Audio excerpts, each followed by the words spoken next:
And after this war, we shall be in position to utilize our knowledge in building a world which is economically, politically, and I hope spiritually sound. There must be neither military nor economic imperialism. Some have spoken of the American century. I say that the century on which we are entering, the century which will come out of this war, can be and must be the century of the common man. If we really believe we are fighting for a people's peace, all the rest becomes easy. Immediately after our victory against Adolf Hitler, Henry Wallace imagined the next great conquest which the Allied nations would cooperate to achieve. Easternmost Siberia and Alaska form the crown of the arch over the North Pacific. America's interests here are bound up with those of Russia on one side and Canada on the other. Like the Canadian Northwest, Alaska needs and can maintain a much larger population than it does at present. This population is needed not only to develop local resources, but to service the rail, motor, and air routes which will link America and Asia. Of the three nations concerned, America, in spite of the remarkable things that we have accomplished in Alaska during the war, still has the most to do. In mastering the problems and exploiting the possibilities of the far north, we are still behind Canada and far behind Russia. This is a challenge to the American pioneering tradition and to our know-how in organizing men, money, and machines. Every word of this statement remains true today. The Arctic remains man's greatest terrestrial frontier. The act of conquering the Arctic, of civilizing this frontier, will bring mankind one step closer to our destiny as an extraterrestrial species. And such a mission remains the common destiny of the great nations of the North, Russia and the United States included. However, today we sit on the short fuse of another war, the most destructive that humanity has ever seen, against that very nation who should be our closest friend. The eerie silence of these cold, dark days before Christmas very well could be the hush before the horror of such a war. The missiles are primed, the troops have been mobilized, and a madman sits in general command. We do not know whether the decisions have yet been made, although all indications seem to point to a mobilization for war occurring before the new year. Generals, who last week were unequivocal in their opposition, this week seem to waver. Secret meetings are occurring behind closed doors. The sickness of uncertainty is akin to the prisoner condemned to death, waiting, but not knowing the date on which the execution will occur. Which one of these mornings will we wake up, or not wake up, to find ourselves in the midst of World War III?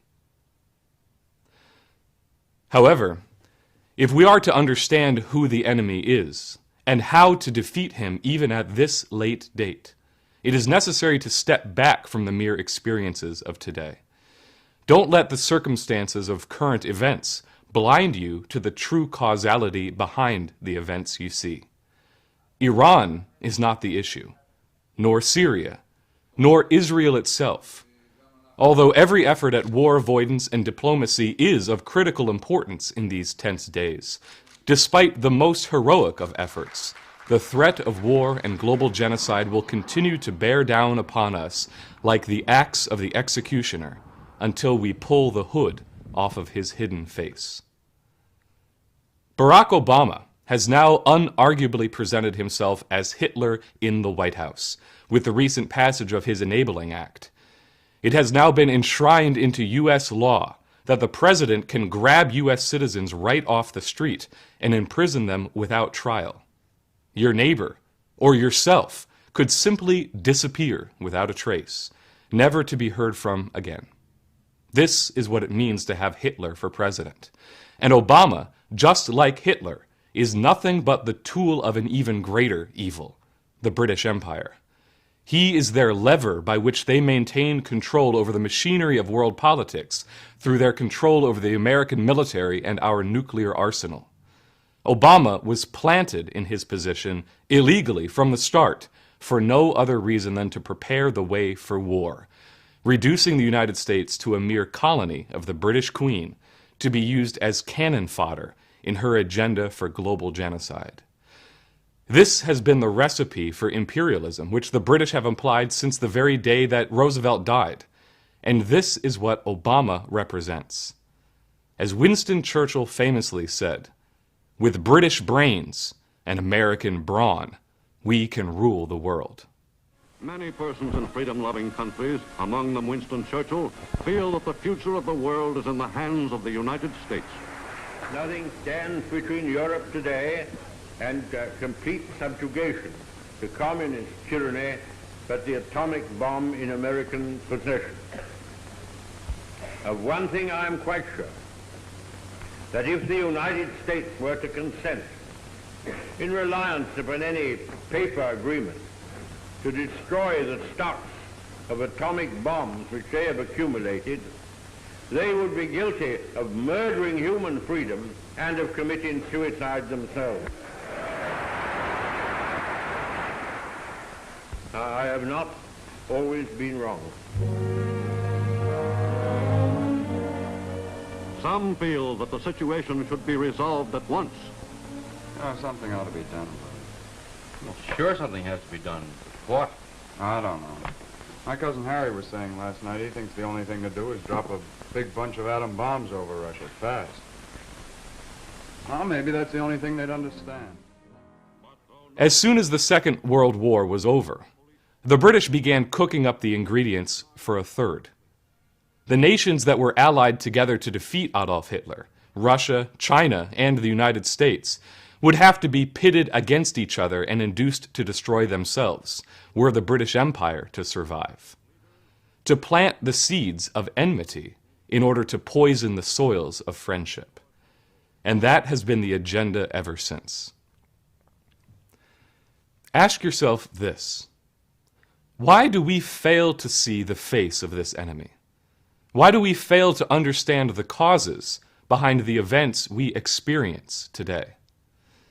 Don't let yourself be trapped into the belief that history is merely an endless series of todays, and that the future is merely some logical quotient to be deduced from the present.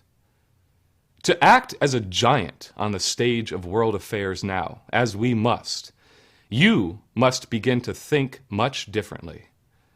Consider for a moment how cause is radiated across what we call history, casting remote shadows which we merely experience as events in the now, but which are in actuality the ripples from a stone dropped into the pond of the past or even future time. Can we see beyond the perceived effects of the present, of the now, to those precursors of the now, of which the effects we feel in time are only the delayed impact of a cause which itself created time? Can we rise above the existentialism of the experience of today to find in ourselves the capability to motivate the living passion to actively create an entirely new tomorrow? That was precisely the imagination which motivated Henry Wallace to foresee precisely the situation which we find ourselves in today. He knew then what remains the truth today, that Russia and the United States hold a common destiny, for better or for worse. In an article titled "Two Peoples, One Friendship," published in 1944, Wallace warned, "We must never allow ourselves to be put in a position which is antagonistic to Russia and Asia. The most important growing points of the world for the next century will be Asia, Russia, and Latin America. We would be false to ourselves if we did not recognize this and act accordingly, so that we may have peace for our children and not a succession of bloody wars." I have every reason to believe that Russia is the natural friend of the Americas in the years immediately ahead. This was the optimism of those brief moments after the war had ceased, which Wallace put into words as the true possibilities for peace.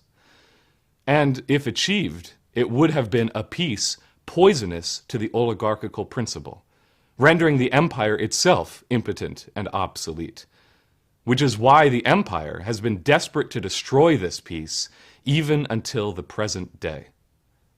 And now, with the total disintegration of their transatlantic monetary system, endgame in that war has come. Any hope to control the situation has slipped through their fingers. The British Empire has no other option now than to release a global storm of thermonuclear destruction. As Lyndon LaRouche stated emphatically yesterday, despite any internal resistance to the outbreak of war during the holiday season from inside both the United States and Israel, the desperation of the British trumps all that. The only option that mankind has now to survive, even until next year, even into the coming days, the only durable war avoidance option is to dump President Obama by impeachment or Section 4 of the 25th Amendment, to take the British finger off the U.S. trigger for war. None of the conditions driving the British to start a global war of Armageddon have been removed, and as long as the British puppet Obama remains in office, unfettered, anyone who's sane must assume that the world tonight could be on the eve of world war. LaRouche PAC and the LaRouche movement globally remain on full mobilization through Christmas and beyond. Only by overthrowing the power of this president through purely constitutional means will we avoid a death sentence for the entire human race.